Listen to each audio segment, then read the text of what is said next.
This is episode 322 of the Rio Grande Foundation's Tipping Point, New Mexico. I'm Paul Gessing, president of the Rio Grande Foundation, New Mexico's free market think tank. You can find out more about the foundation at riograndefoundation.org. I am very pleased to be joined this week by Representative Rebecca Dow, who is also a Republican candidate for governor in the state of New Mexico. Welcome to Tipping Point, New Mexico, Rebecca. Hey, thanks, Paul. Thanks for having me. Hey, yeah, great. Well, thanks for coming through Albuquerque. I know you're from the Truth or Consequences metropolitan area. Just kidding.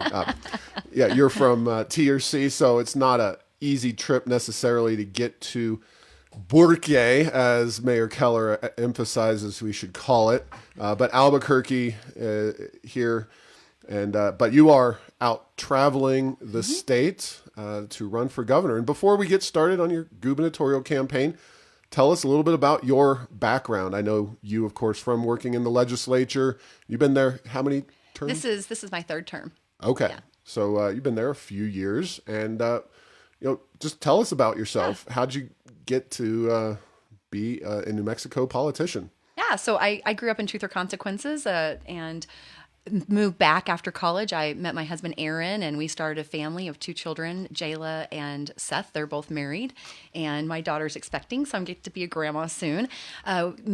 Moved back to New Mexico in 1999 to start a faith-based nonprofit. And that was after a visit with my family and just seeing some needs in my community, some unmet needs in my community. So we ended up moving back to start a faith-based nonprofit, which I am the founder, but it is a nonprofit. It's governed by a board and it continues past me. And so through that process, I would come to Santa Fe to advocate for issues around early childhood, non-public school, charter, homeschool options for participating in New Mexico Activities Association, come up on regulatory environments, and just even the process of starting a nonprofit was pretty difficult. 2 years to open up a child care center, 4 years to open up a behavioral health clinic, and regulated by multiple agencies. Complicated process to open up a business, even though it's a nonprofit in New Mexico.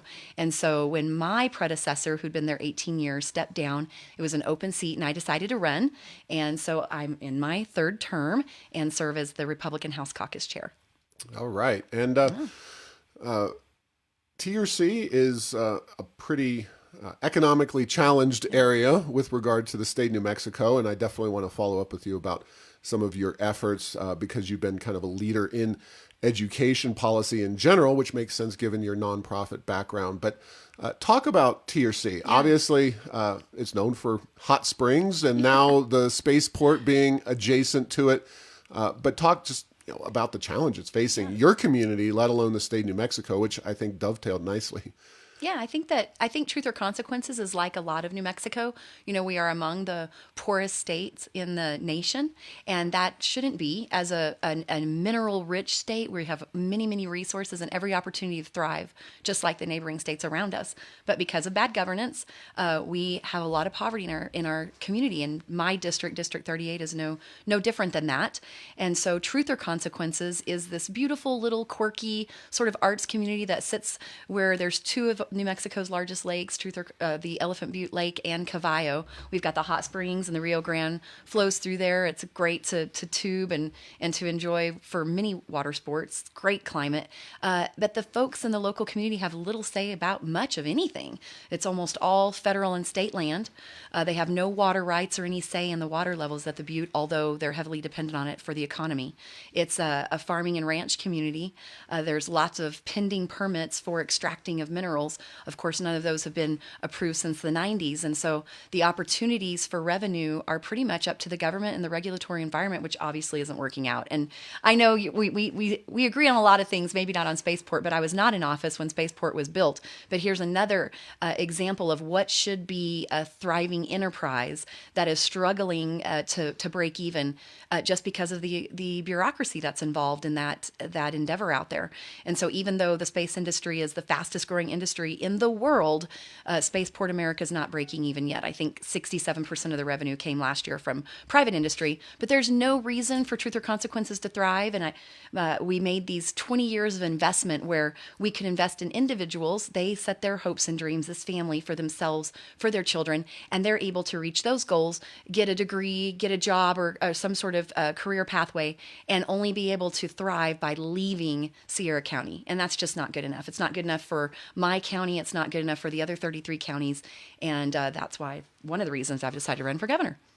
Just to be clear, you said there's no reason for T or C to thrive. Not to thrive. Not to thrive. Not to All right. thrive. That's why I was just wanted to clarify. It should thrive. It has every resource it needs. You're right. And I've visited T or C on a number of occasions and enjoyed the hot springs. And I encourage folks who are traveling south from Albuquerque or north if you're in Las Cruces or wherever you are to enjoy that nice little attraction. It's a great there. place. Yeah, And, right off the road. It is a very nice and very small but very cute little community that I've spent some time in.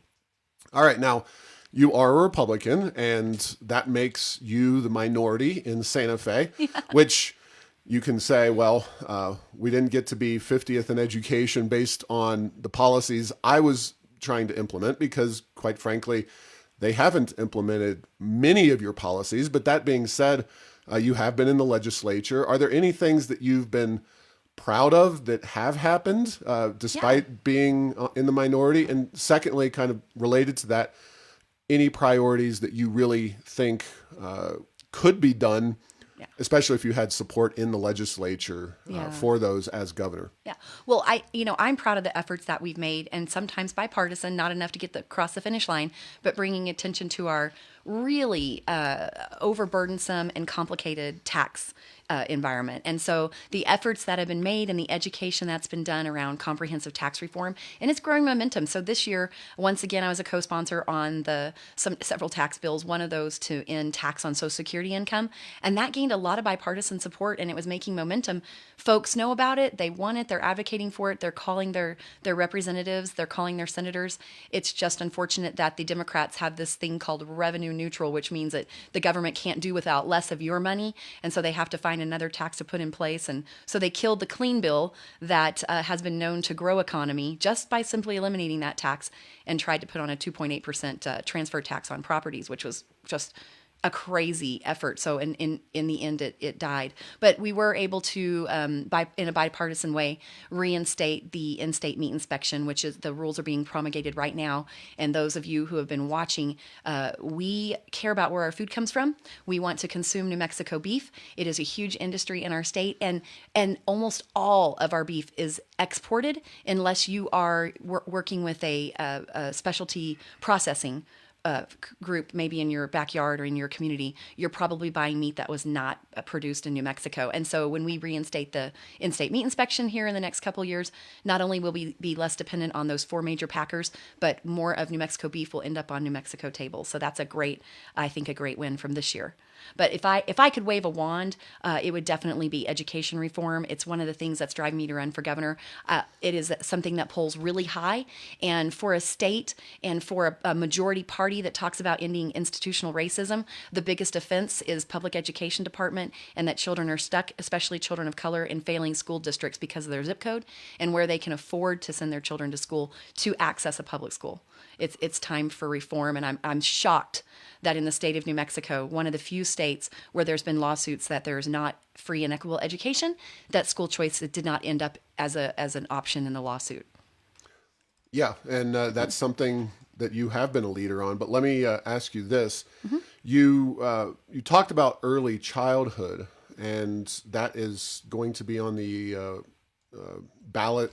What, in 2022? It is. For a constitutional amendment on tapping the permanent fund for more early childhood spending. Now, you can support early childhood learning, as Governor Susana Martinez did, without necessarily supporting that constitutional amendment. Talk about your vision for just that aspect, early childhood, and Anything you want to say there? And early childhood is pretty much my life's work. I was 19 when I found out I was pregnant, and I wanted to be as close to my daughter as possible. So that's how I began working in an early childhood program. And that's true for many young women, single women who have to work and want to be with their children. And so I learned early on that one of the best interventions we can do for families that are in assistance or on government assistance is provide high quality, safe, high quality early childhood while their families are going to school and working and while they're moving towards self-sufficiency. So there is no research out there that says that universal child care is what works in education reform. But there is research that shows children who are most at risk, those who are low income, those who have traumatic events, when their home is not safe, because every study shows that parents are the biggest educator. They're the parents are the biggest indicator of student success, and the safest place for a child is in a healthy home. But when that's not the case, then an early intervention, a safe place for children in early childhood, is a tool for getting them to school ready, healthy and safe and ready to thrive. And so that's targeted interventions for children who need it the most. And the research shows us what those factors are. Now, where New Mexico's gone wrong, where I disagree, is universal programs. Any universal program. We don't have enough tax dollars for that. There's never enough money. And so we need to target the children who need it most. Not only will it reform education, it's a way to reduce abuse and neglect and to help families move towards self-sufficiency. So we should be looking at the children and the families who need us most, taking a deep dive and helping them move towards self-sufficiency. Instead, we're doing these universal programs.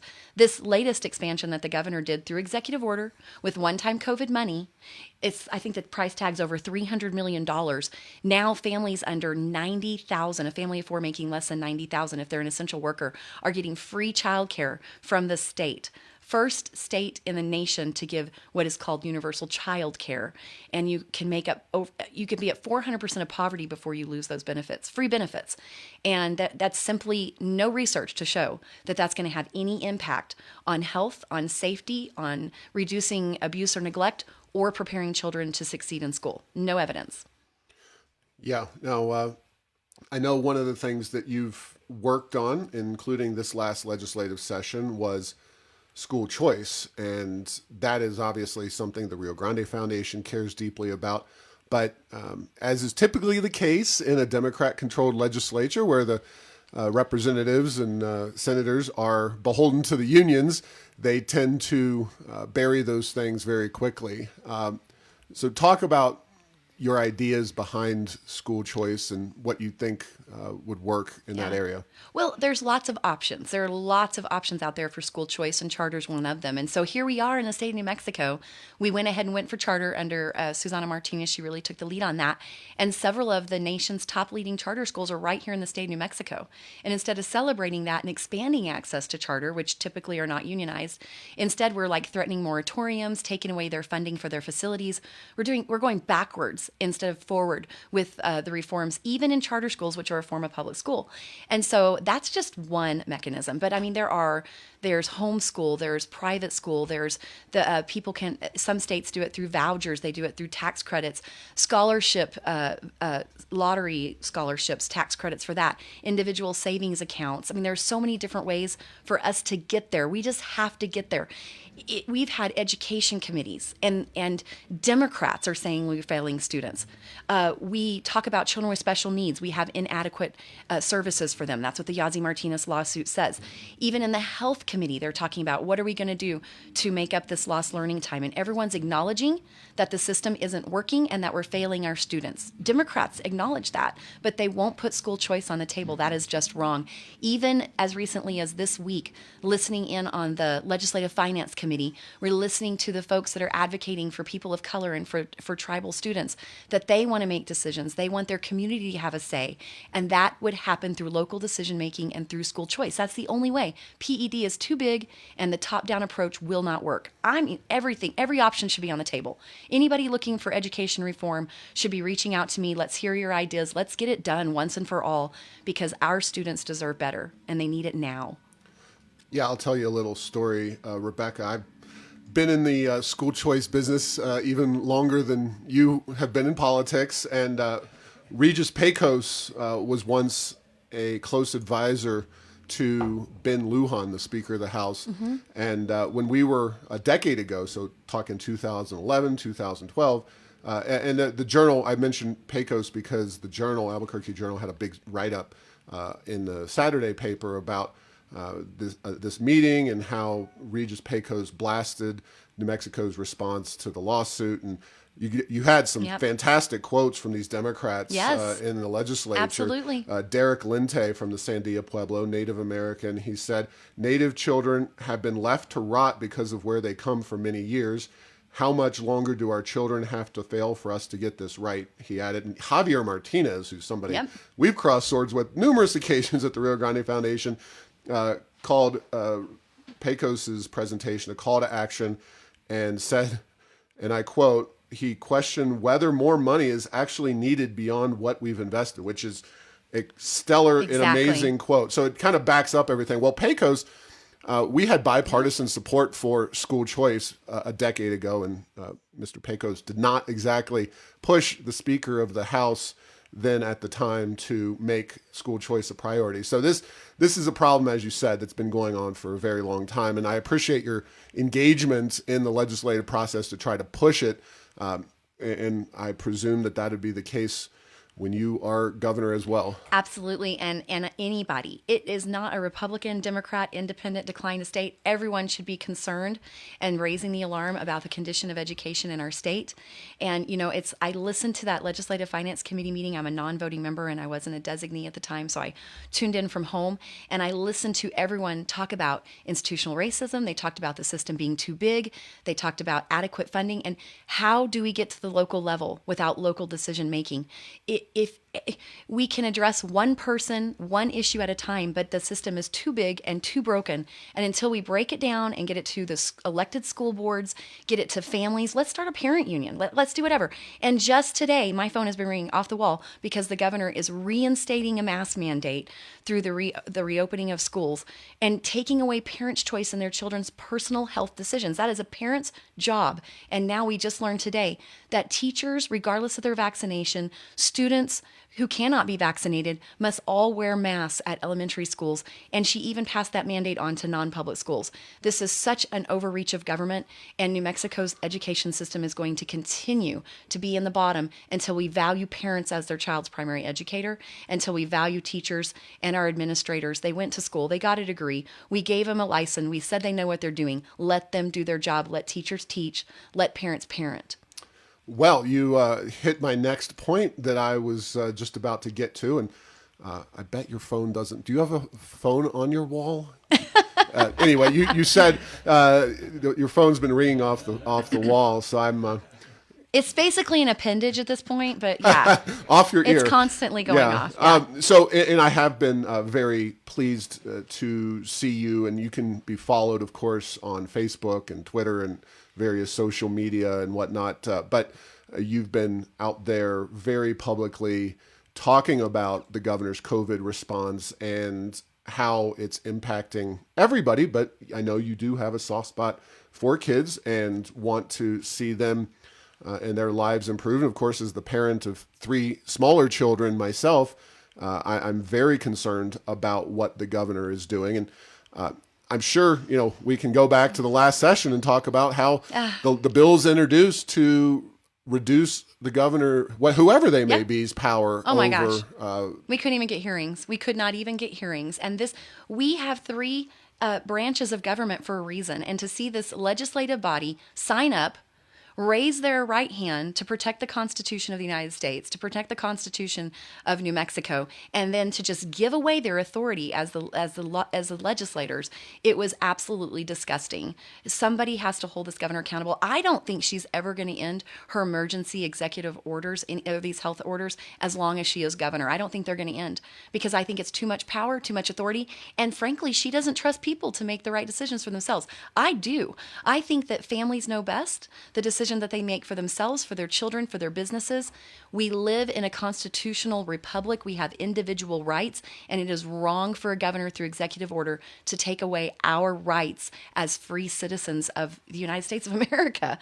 And so very few Who can say what you would do if you were called and told that half your state was going to die if you didn't pass an executive order and everybody didn't shelter in place? We are so far from that. The science shows us we're one of 10 states that are requiring students to wear masks, one of 10 states.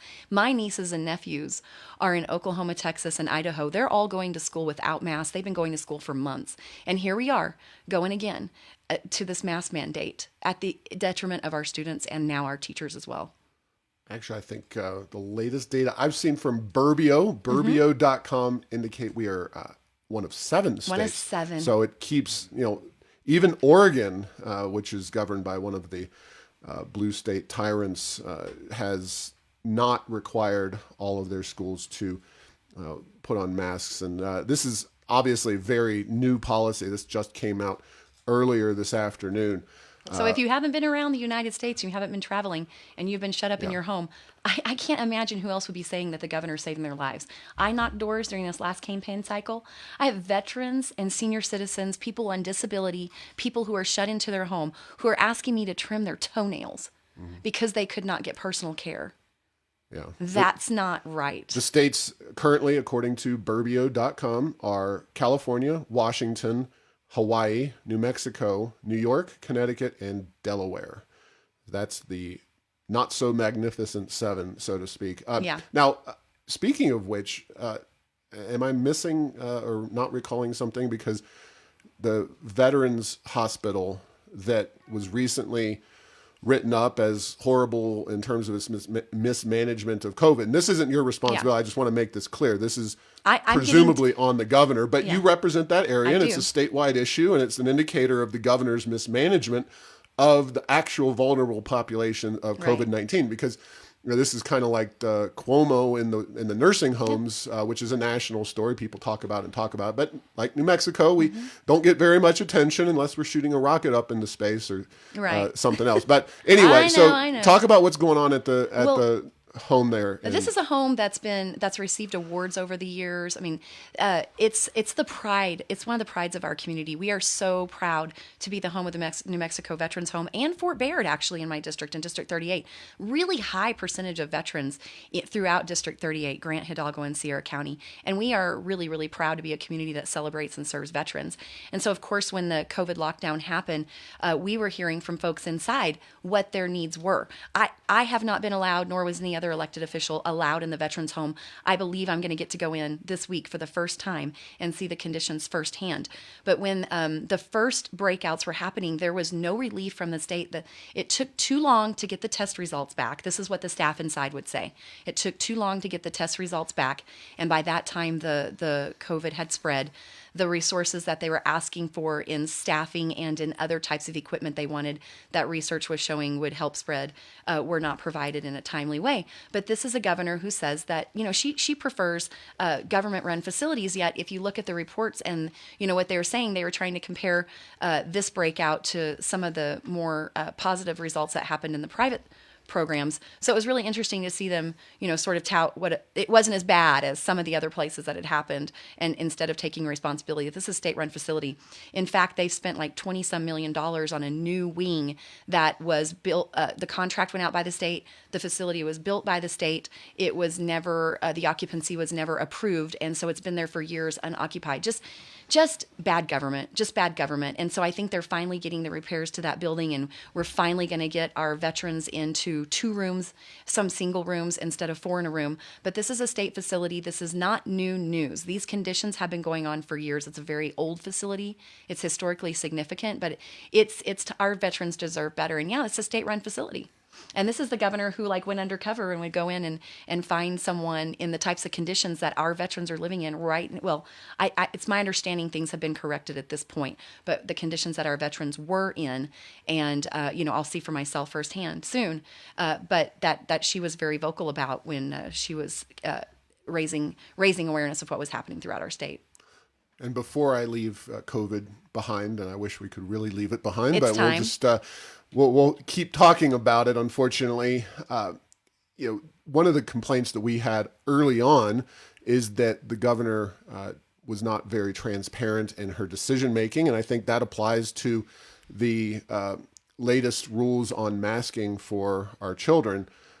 What would you have done differently, maybe Oh, in terms of opening the process, aside from having the legislature giving them a seat at the table and making policies?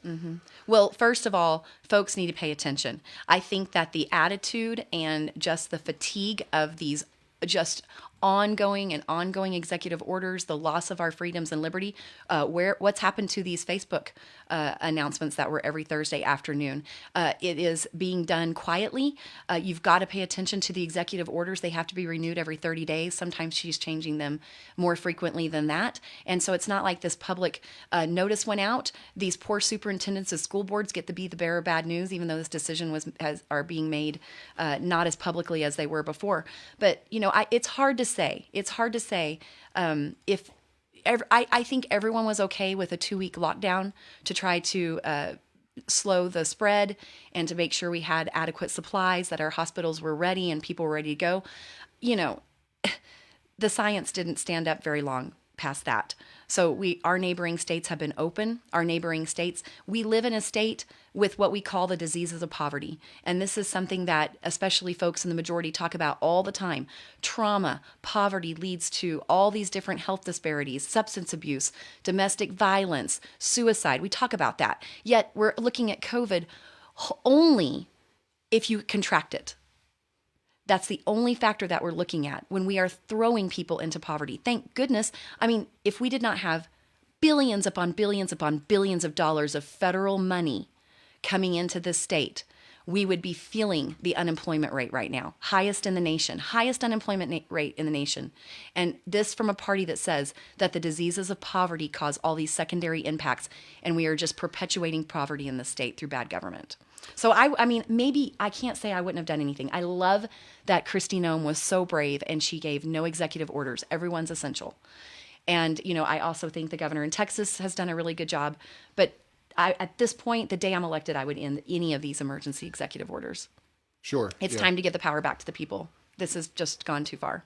Yeah, and way back in April of 2020, RGF came out with a website called fairlyopen.com, in which we talked about how the process should be fair and open, but also, we shouldn't have this double kind of standard here where Home Depot and Lowe's are open, but your neighborhood garden store is not. Yeah, I hope that folks are listening is a diverse audience of people who are registered to all different types of parties. And you really think about this rhetoric that's out there, that Republicans are for the rich and Democrats are for the poor. The policies that have been implemented in the state of New Mexico have made national corporations millions of dollars over and over. I mean, I heard some statistic that like Amazon's making $600 million a minute. I don't know if it's still there, but yet our small downtown businesses were shuttered. And so that is the opposite of what we are told that the Republican and the Democrat party stand for. We're so far away from what these parties traditionally were. And it's time to give the power back to the people. It's time for the voice of families and small businesses to be heard and to be mattered. I don't run into very many people at all, even if they think the governor handled COVID exactly the right way, that feel like their voice is being heard, that their business matters, that their family matters. And so it is time for New Mexico to be valued, the individuals in New Mexico to be valued, and for their voice to be heard. Yeah, well, let's talk about the economy here and some of the policies that you'd like to see evolve and change, and maybe things that we haven't talked about that you would consider doing. Now, you talked about the Social Security tax and eliminating that. You said eliminate, right? Yeah, eliminate that. But we also need just a complete overhaul, a complete reform of our tax code. Right. If you have a handful of businesses or a handful of employees in this state, it's time to deregulate and roll back rules and regs and look at our tax code. If you have to have a lobbyist, a paid lobbyist, and an accountant, maybe even a lawyer to do business in New Mexico, that's a sure sign that it's too hard to have a business in New Mexico. If you've got to have those type of people on staff just to operate. So the next viable option would be the gross receipts tax, which we've talked about a lot. Yeah. I know Representative Harper has talked about, John Arthur Smith as well. Yeah. You support reform like that, broadly Absolutely. Speaking, to the GRT? Okay. Absolutely. I mean, we got to work out the details, and that has had bipartisan support, and it wasn't even really on the radar this session, but meaningful reform. We did did fix some stuff to, a little bit of reforms, but the deep, hard work that needs to be done has had bipartisan support. And I don't think there's anyone involved in this process who doesn't acknowledge that we need that reform as one of the key things for us to become business friendly and to thrive. And that, along with deregulation, we regulate eyebrow threading in this state.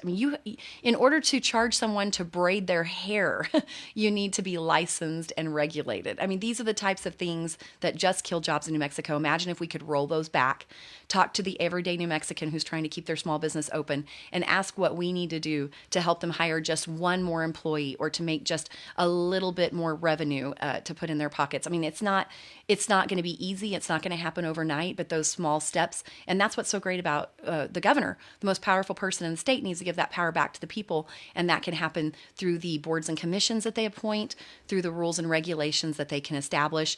And then I've always worked bipartisan. I want to meet with our legislators in the House and the Senate and say, we all ran for a reason. We're volunteers. What was the change that you wanted to make? A lot of them are experts in their industry. They know where the problems are and how to fix them. And so I want to work with all the lawmakers and the local communities to find out where we need to make those changes. All right. How about film subsidies? Yeah. Well, they're here. I can't imagine a business not thriving if they had no tax environment and got 25 to 35 cents back on every dollar that they spent. And we're able to stack that with LEDA, JTIP, Workforce Investment Act dollars, get reimbursed 75% of their investments in their employees. What business wouldn't thrive under that environment? So the whole choosing of winners and losers is where you lose me. And so the tax code needs to be fair, it needs to be equitable, and it shouldn't be dependent on high-powered lobbyists that are getting bills passed for your particular industry. But let's give every business the opportunity to thrive through a good regulatory environment, good tax code. Excellent. And I know TRC, you mentioned early in this conversation, or Sierra County, I should say, you have a lot of mining that takes place, or could take place, I should say, throughout your district. And your district includes parts of Silver City as well. Yeah. Second largest copper mine in the United States.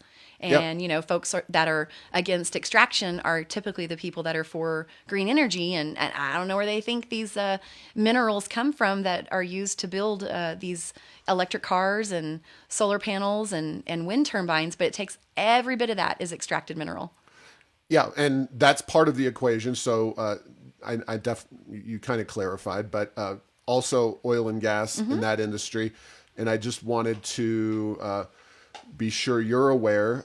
Earlier today, or sometime in the last 24 hours, a federal judge ruled in a Nevada case against the environmental groups who ironically are trying to stop a lithium mine in the state of Nevada. And the reason that's interesting, of course, is because lithium batteries are going to be used in the batteries for electric cars, which are a top priority for those who want to be consistent get rid of oil and gas. So, it's crazy. Any specifics about, you guys signed a letter against the Biden moratorium. Anything else you want to provide on oil and gas and just mining and resources? Well, just in general, I just came back from Farmington, and those folks up there were explaining, the process of heating water with coal to create energy. And so people want this clean energy without thinking about where it comes from and how that power is created and what modern technology has done to capture carbons, to reduce emissions. It's happening through free market. It's happening through the advancement of technology.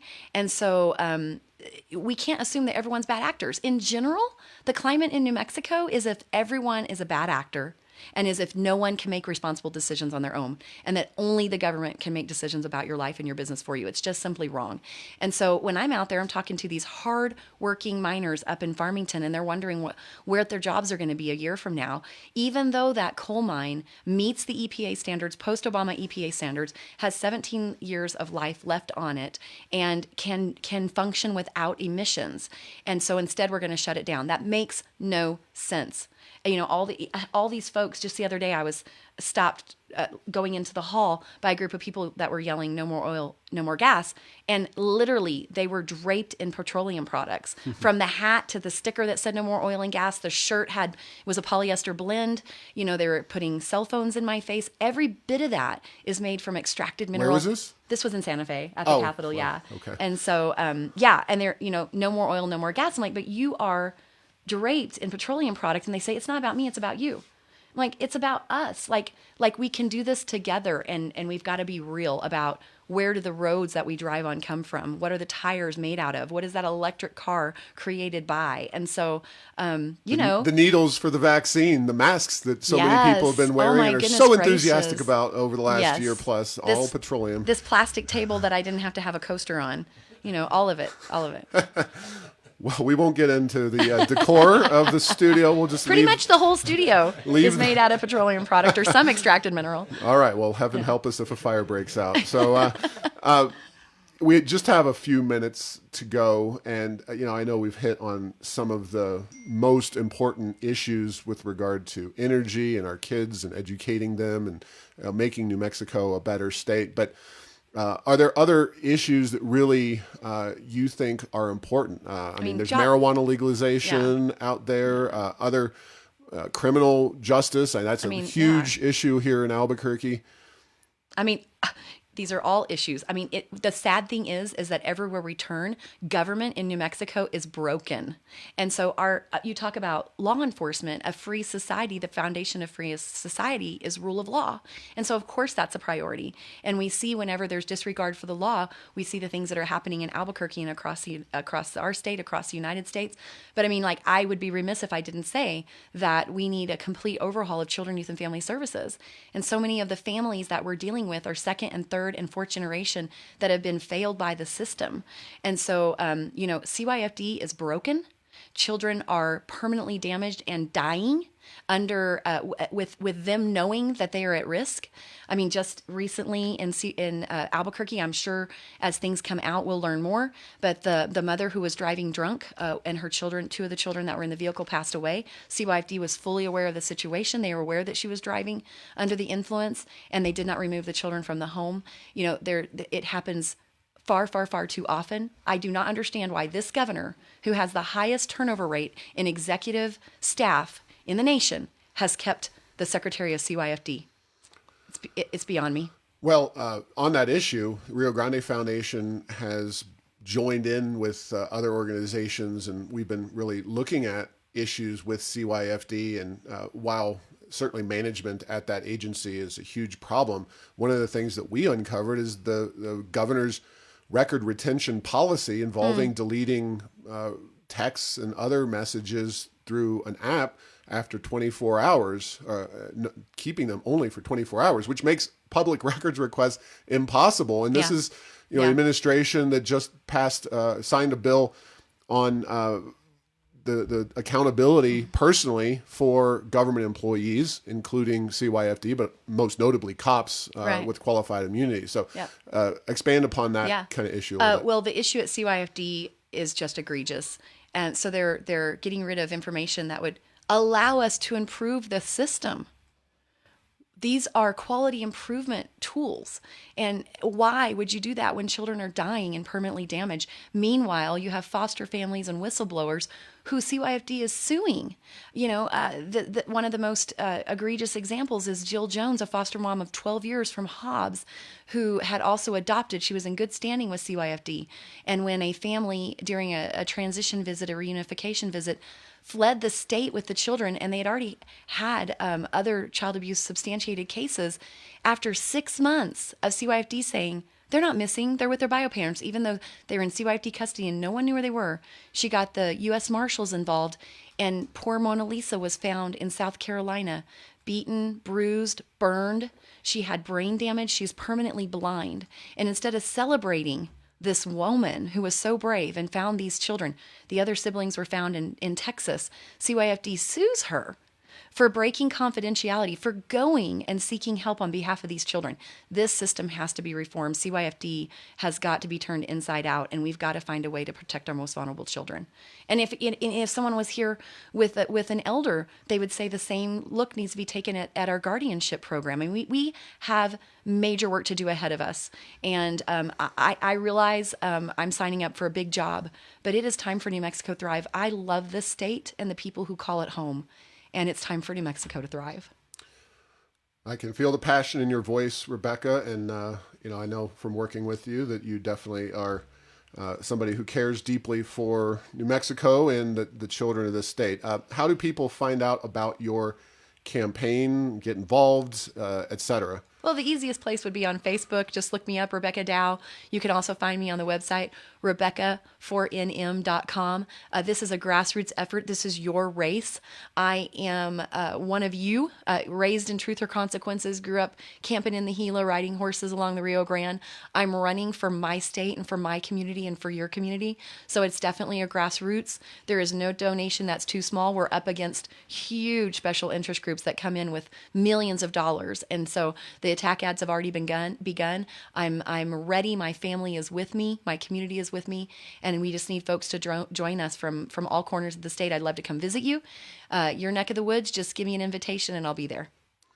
All right. Well, thank you for listening to this week's episode. Find all episodes at tippingpointnm.com or at the Rio Grande Foundation's YouTube channel. Subscribe to the show at Apple, Stitcher, or have your Google Home play Tipping Point New Mexico.